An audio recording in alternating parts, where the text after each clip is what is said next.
आप देख रहे हैं वन अपना फाइनेंस मिनिस्टर। वक्त आ गया है आपके तमाम सवालों के जवाब देने का। हमारे साथ आज के मेहमान वाइस इन्वेस्ट से हेमंत उसेकी जुड़ गए हैं, जो आज आपकी लाइफ फाइनेंशियल प्लानिंग करेंगे। हेमंत सर, बहुत बहुत स्वागत है आपका। और दर्शकों से बात करते हैं। प्रमोद, क्या मेरे साथ फोन लाइन पर हैं हमारे दर्शक? हाँ, नमस्ते मैडम। नमस्कार प्रमोद, कहाँ से बोल रहे हो आप? हाँ, नमस्ते मैडम, मैं पुणे से बोल रहा हूँ। ओके। पुणे से बोल रहा हूँ। मैंने अपना पोर्टफोलियो भेजा है आपको।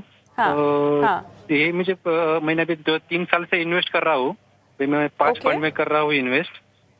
तो क्या मेरे फंड सही है या तो वही जानकारी चाहिए थी। और मेरा एक SBI मिड कैप का फंड है, वो पिछले 1.5-2 साल से डाउन चल रहा है, डाउन परफॉर्म से। क्या उसमें जारी रखो या कोई फंड दूसरा जो उसके बारे में जानकारी चाहिए थी मुझे।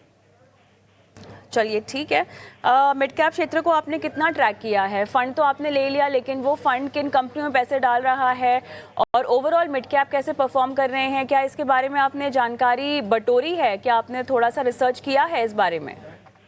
हाँ, रिसर्च किया है मैंने। अदर फंड्स के बारे में जो दिखा है, फिर उसका इंडेक्स रहता है 150 मिड कैप, उसमें मैंने देखा है। तो उसके बारे में बहुत 10% के आसपास नीचे चल रहा है फंड इंडेक्स से।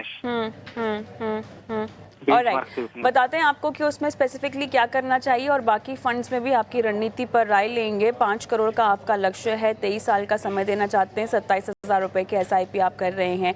हेमंत सर, क्या बदलाव? जी कविता, देखिए इनकी स्ट्रैटेजी बिल्कुल सही है। SIP से इन्वेस्ट कर रहे हैं, काफी लंबा समय है, 23 साल का। इनका जो टारगेट है, जैसा आपने बताया, 5 करोड़।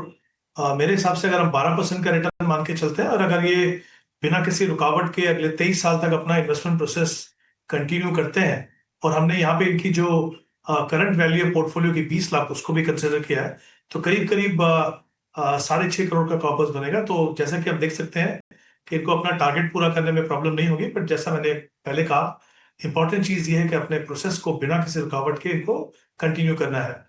आई थिंक इनके ब्रॉडली फंड मैं कहूंगा जो इनके पोर्टफोलियो में वो अच्छे हैं। ICICI large and mid cap, HDFC flexi cap, Nippon India multi cap, Kotak small cap, I think ये सारे के सारे फंड ने कंसिस्टेंटली अच्छा परफॉर्म किया है। जैसा इन्होंने कहा, मिड कैप पिछले 1-1.5 साल में एक्चुअली आप देखें एज ए सेगमेंट, और इवन कोई भी फंड कैटेगरी में देखें, तो 1 साल में रिटर्न कोई बहुत ज्यादा नहीं है।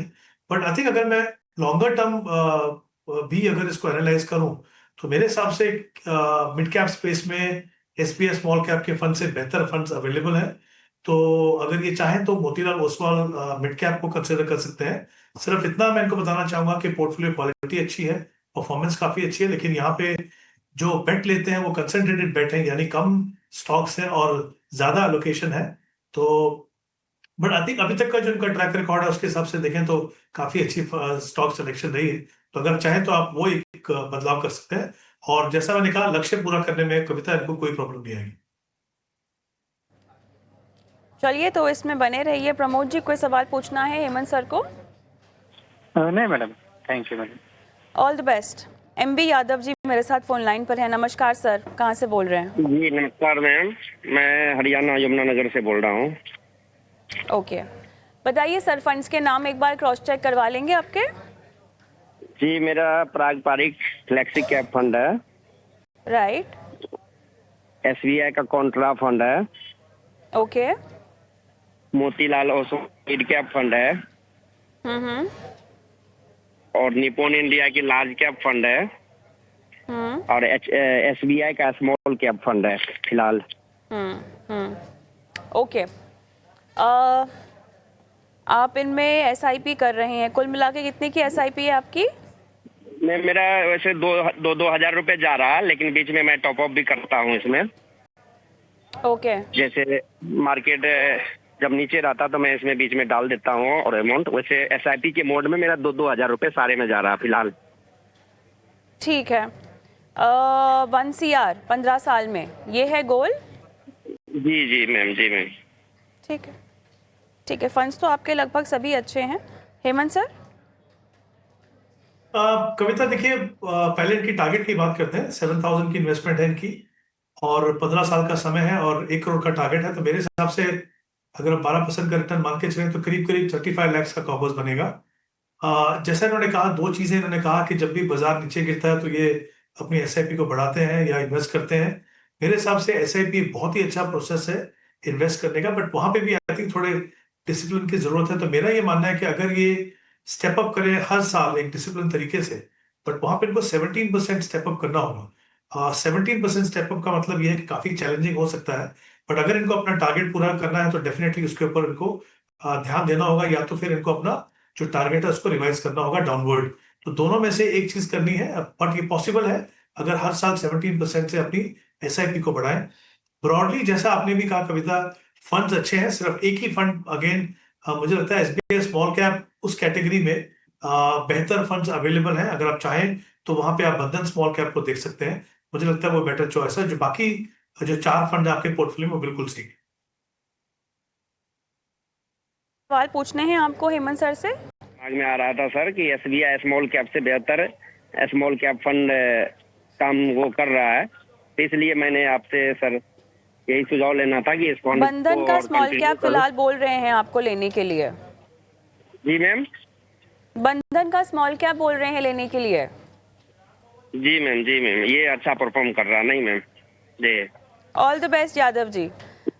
अमित का सवाल हम लेंगे। अमित हाय, गुड इवनिंग, आप फोन लाइन पर हैं मेरे साथ। हाँ जी नमस्कार जी। जी नमस्कार, कहाँ से बोल रहे हैं? मैं हरियाणा से जी। ओके, फंड्स के नाम बताएंगे एक बार फिर से अमित, जो आपने भेजे हैं हमें? हाँ जी, निकॉन का स्मॉल कैप जी, मेरा ही असेस्ट का लार्ज एंड मिड कैप, और HDFC mid cap, Motilal Oswal Okay. Mid cap, okay, और आईसीआईसी का भारत 22 एफओएफ। हाँ राइट, हाँ। और एक gold fund, gold ETF HDFC का हाँ है जी, ना? हाँ जी, एक गोल्ड का भी है मेरे पास। कब से इन्वेस्ट कर रहे हैं? ये हो गए मैडम, इसको लगभग 1.5 साल हो गया। 1.5 साल हो गया है ना? हाँ जी, ठीक है। 1.5 से 2 साल तो हो गया। अभी कितना, 18 साल के लिए इन्वेस्ट करना है? कितने साल के लिए इन्वेस्ट करना है? हाँ रिटायरमेंट जी, है हाँ जी, तो हाँ मैं जी, अज्यूम हाँ कर जी, रही हूँ हाँ 60 है ना? ठीक हाँ जी है। मैडम। निवेश बढ़ाएंगे भी क्या? हाँ जी, हाँ जी, कर दूंगा मैडम। कितना टॉप अप कर पाएंगे? और 10% ईयरली। और कितना एक्यूमुलेट करना है, कितना इकट्ठा करना है, कितना जोड़ना है इस पोर्टफोलियो से? उस मैडम रिटायरमेंट के लिए हो जाए ठीक सा, जो भी है, कोई ऐसा कितना वो नहीं है होगा? टारगेट। फिर भी क्या है आपका, कितना ठीक ठाक है आपके लिए? कितना अमाउंट ठीक होगा? कोई ऐसा तो मैंने सोचा ही नहीं मैडम। तो हम आपकी हेल्प कर सकते हैं सोचने में। कुछ बताइए, आपके खर्चे क्या हैं हर महीना? आपके ऊपर क्या ऐसा कोई फाइनेंशियल लोन है या कोई लाइबिलिटी है जो आपको लगता है कि लंबी चलने वाली है, 60 के बाद भी चलेगी? हाँ जी, हाँ, नहीं ऐसा तो तो कुछ कुल है मिला नहीं, के लोन है, गाड़ी का है, वो चल रहा है। वो तो खत्म हो जाएगा ना? हाँ जी, हाँ जी, हाँ जी। पेंशन भी मिलेगी? नहीं, पेंशन तो नहीं मिलेगी। तो अभी ये बताइएगा कि अब हर महीना इस पोर्टफोलियो से कितना चाहिए होगा 60 के बाद? मतलब रिटायरमेंट में चाहिएगा मैडम, देखो एक एक एक एक सीआर के आसपास हो जाए। 1 करोड़ हर महीना? हाँ जी, कितना खर्चा है अभी? अभी कितना खर्चा है हर महीना? है मैडम 15 से 20 हजार। चलिए, तो आपको एक काम करते हैं, इसी खर्चे को हम 50,000 कर लेते हैं, है ना? क्योंकि अभी इन्फ्लेशन भी तो बढ़ेगा, तो ऐसे हाँ में जी। 60 के बाद अगर आपको हर महीना 50,000 चाहिए हो, हेमंत सर आप कैलकुलेशन में फेरबदल कर सकते हैं, मैं एक बॉलपार्क फिगर पकड़ रही हूँ इनके लिए। 60 के बाद 50,000 रुपए हर महीना चाहिए हो, तो क्या 1 करोड़ रुपए जो अभी ये आंक रहे हैं वो काफी होंगे? कहते हैं जैसे आपने कहा, अगर इनको रिटायरमेंट के बाद 50,000 पर मंथ लगेगा तो करीब 6 लाख रुपया हर साल चाहिए इनको पोस्ट टैक्स, राइट? हम अमूमन बोलते हैं कि जब आपको एसडब्ल्यूपी से पैसा निकालना हो तो आप कोशिश कीजिए कि करीब करीब 5% आप निकालें, तो 1.25 करोड़ या 1.5 करोड़ तक का कॉर्पस जो है इनके लिए बिल्कुल सही रहेगा मेरे हिसाब से। बट मुझे अभी भी लगता है कि 18 साल है इनके पास रिटायरमेंट होने तक, तब तक इनकी रिक्वायरमेंट काफी बढ़ चुकी होगी। तो देखिए, 2 चीजें करने की जरूरत है कविता यहाँ पे इनको। एक तो ये कि अपना टारगेट डेफिनेटली एक आपके पास होना चाहिए, क्योंकि उससे आप देख सकते हैं कि वाकई में जो आप इन्वेस्टमेंट कर रहे हैं वो पूरा है कि नहीं। दूसरी बात, ये अच्छी बात है कि जितना जल्दी आप रिटायरमेंट के लिए इन्वेस्टमेंट करना शुरू करें वो बेहतर है, क्योंकि वहां से आपको बड़ा कॉर्पस बनता है, पावर ऑफ कंपाउंडिंग का फायदा होता है। लेकिन साथ ही जैसे जैसे आपकी लाइफस्टाइल बदलती है, आपकी इनकम बदलती है, आपके टारगेट को भी बदलने की जरूरत है, उसको भी बढ़ाना की जरूरत है। तो मुझे लगता है इस समय पे, जैसा इन्होंने कहा, एक तो मे बी अगर करीब 1.5 करोड़ का कॉर्पस बनेगा तो इनके हिसाब से अभी की जो इनकी रिक्वायरमेंट इनको लगती है उसके हिसाब से ठीक होगा। अभी जो इनकी इन्वेस्टमेंट है करंट, जो उसको अगर हम 12% मान के चले तो 18 ईयर्स के बाद करीब करीब 75 लाख का कॉर्पस बनेगा। लेकिन अच्छी बात यह है कि अमित ने अभी कहा कि वो 10% से अपनी एसआईपी को स्टेप अप कर सकते हैं। तो आई थिंक वो जो टारगेट है उनका करीब करीब जो 1.5 करोड़ की हम बात कर रहे हैं वो उससे पूरा हो जाएगा। ऑफ कोर्स स्टेप अप करने का मतलब ये है कि बहुत ही डिसिप्लिन की जरूरत होगी। उन्हें ये मान के चलना चाहिए कि थोड़ा चैलेंजिंग होता है हमेशा स्टेप अप करना, लेकिन अगर डिसिप्लिन रखेंगे तो वो पॉसिबल होगा। तो 1.5 करोड़ का टारगेट तक पहुंच पाएंगे अगर ये अपनी जो इन्वेस्टमेंट है उसको स्टेप अप करेंगे 10 या 12% से, यहां से अगले 18 साल तक। तो एक तो ये हो गया। दूसरा, इन्होंने ये भी पूछा था कि क्या इनको मिड कैप के इंडेक्स फंड में इन्वेस्ट करना चाहिए कि नहीं। देखिए, इनके पोर्टफोलियो में ऑलरेडी 2 फंड हैं एक्टिवली मैनेज, तो मुझे लगता नहीं कि उनको उसकी जरूरत है। इनफैक्ट एक ही मिड कैप फंड रखें आप तो वो मुझे लगता है बेहतर रहेगा। तो मोतीलाल ओसवाल का मिड कैप आप रखिए। कुल मिला के इनकी इन्वेस्टमेंट जो है वो 4,000 है 2 मिड कैप फंड में। तो वहां पे आप इन्वेस्टमेंट अमाउंट को बढ़ा दीजिए, उसको 3,000 कर दीजिए। तो दोनों में से एक फंड रखिए आप मोतीलाल ओसवाल मिड कैप, वहां पे आप 3,000 की इन्वेस्टमेंट कीजिए। उसके अलावा इनके पास आईसीआईसीआई प्रू भारत 22 है। अगेन मुझे लगता है थीमेटिक फंड जो भी है उससे अगर आप दूर हैं तो मुझे लगता है वो बेहतर है। इसके अलावा उसमें जो इन्वेस्टमेंट है वो 2,000 है और 1,000 बचा हुआ है हमारे पास मिड कैप से। तो वो जो 3,000 है वो आप ICICI pru large and mid में इन्वेस्ट कीजिए। तो हमने कोशिश की है कि फंड भी थोड़े कम हो और बेहतर फंड आपके पोर्टफोलियो में हो। तो 3,000 पे आप इन्वेस्ट करेंगे ICICI pru large and mid में। फिर इनके पास मिराई एसेट का large and mid cap fund है, उस कैटेगरी में मुझे लगता है बेटर फंड्स अवेलेबल है। गोल्ड फंड की जगह हो सकती है पोर्टफोलियो में, बट क्योंकि इनका फोकस जो है अगले 18 साल तक इन्वेस्ट करने का, मेरा ये मानना है कि 18 साल में इक्विटी आपको गोल्ड से बेटर रिटर्न दे सकती है। तो आप इन दोनों की जगह पे अगर आप एक मल्टी कैप फंड रखें, कोटक मल्टी कैप, और वहां पे आप 2,500 इन्वेस्ट करें, तो इस हमने कोशिश की है कि आपके फंड्स को कंसोलिडेट करें, पोर्टफोलियो को कंसोलिडेट करें, वेल बैलेंस पोर्टफोलियो बने। और जैसा मैंने कहा कि आपको अगर आप स्टेप अप करते हैं अपनी एसआईपी को तो डेफिनेटली 1.5 करोड़ का कॉर्पस बना पाएंगे।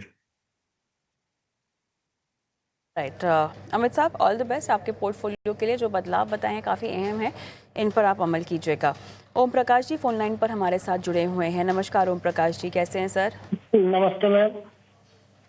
कहाँ से बोल रहे हैं सर? मैम मुझे अपना पोर्टफोलियो रिव्यू करवाना है। जी सर, आपके फंड्स के नाम हमारे पास फंड है। में मेरी एसआईपी चल रही है और ठीक है। 20 सालों में मुझे 6 करोड़ का लक्ष्य जो प्राप्त करना है मैडम। ठीक है, बताते हैं कि इस और अगर कोई इन्वेस्टमेंट फंड से मैडम चेंज करने के लिए हो तो वो भी सजेस्ट करें। और राइट हेमंत सर, फंड्स आपके पास हैं 6 फंड हैं, 30,000 रुपए की एसआईपी, 20 ईयर्स तक इन्वेस्टमेंट है, स्टेप अप भी करेंगे 10% से। जी कविता, आई थिंक 20 साल का समय है तो काफी अच्छा समय है इक्विटी फंड में एसआईपी से इन्वेस्ट करने के लिए। इनका जो टारगेट है उन्होंने कहा 6 करोड़ का इनका टारगेट है। तो जो अभी जो करंट इन्वेस्टमेंट है अगर ये 10% से स्टेप अप करते हैं तो करीब करीब 6.5 करोड़ का, 6.5 करोड़ का कॉर्पस वो बना पाएंगे।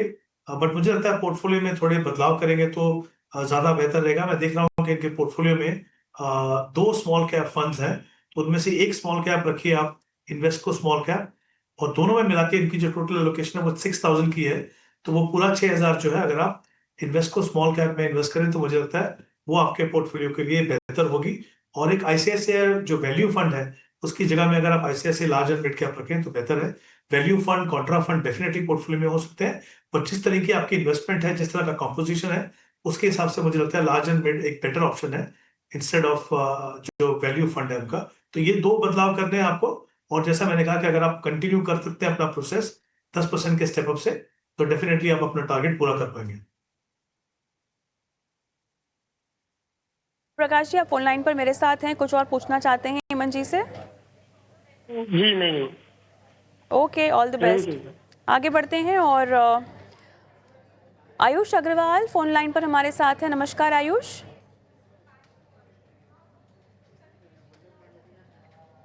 मेरे ख्याल से कॉल ड्रॉप हो गई है, लेकिन हेमंत जी इनका सवाल हमारे पास है। Nippon India large cap, Motilal Oswal mid cap, Parag Parikh flexi cap, Bandhan small cap, ICICI Pru का है इक्विटी और डेट और मल्टी एसेट है, एचडीएफसी का बैलेंस एडवांटेज भी है इनके पास, और 62 इयर्स ओल्ड हैं, रिटायर्ड हैं, और ये जो है टोटल फंड वैल्यू इनकी 23 लाख है और 20 लाख रुपए लमसम भी ये इन्वेस्ट कर रहे हैं, करना चाहते हैं।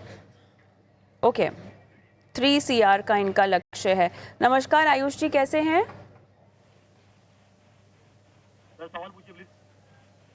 आयुष जी, हेलो। हाँ, मुझे आपकी आवाज़ आ रही है सर। आपका सवाल मैंने पढ़ लिया है, हमारे एक्सपर्ट के पास भी आपके फंड्स हैं। मुझे बताइएगा मैडम, कि मैं रिटायर हो चुका हूँ, 62 ईयर एज है। जी जी सर, जी, मुझे जानना है कि आप इस पोर्टफोलियो पर आपने 10 साल इन्वेस्ट करना है। अभी कितने साल हो चुके हैं कि यहाँ से अब 10 साल और इन्वेस्ट करेंगे? साल हो चुका है।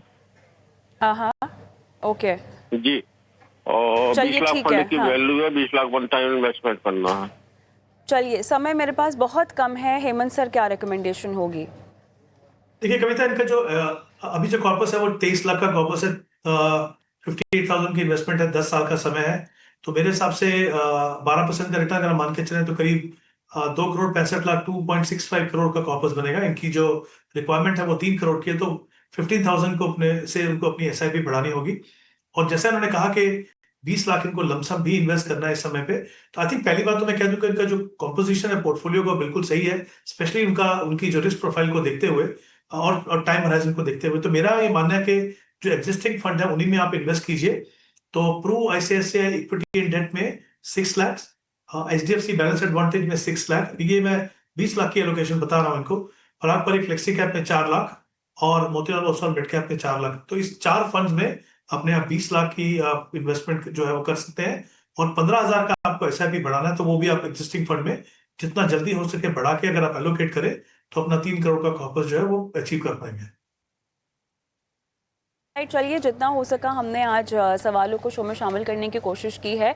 जिनके सवाल हम नहीं ले पाए हैं उन्हें हमारी अगली पेशकश में शामिल करेंगे, लेकिन फ़िलहाल जो है इस आज के शो को हम यही समाप्त करते हैं। हेमंत सर, आपने समय दिया दर्शकों की लाइफ फाइनेंशियल प्लानिंग की, आपका बहुत बहुत धन्यवाद। और सभी दर्शकों से गुजारिश है कि भले ही अपना फाइनेंशियल पोर्टफोलियो चेक करवाना हो या टैक्स के लिहाज से आपको कोई सलाह चाहिए, आईटीआर फाइलिंग का समय है और ऐसे में लास्ट मिनट हेल्प चाहिए, तो हमारे एक्सपर्ट हमेशा आपके लिए मौजूद हैं। सवाल आप व्हाट्सएप कर दीजिए, यूट्यूब पर भी अपने सवाल भेज सकते हैं। कल फिर आपसे मुलाकात होगी निवेश के तमाम स्ट्रैटेजीज़ को लेकर और आईटीआर फाइलिंग को लेकर, और भी आपको हम समझाइश देंगे हमारे एक्सपर्ट के ज़रिए कल इसी शो में। नमस्कार।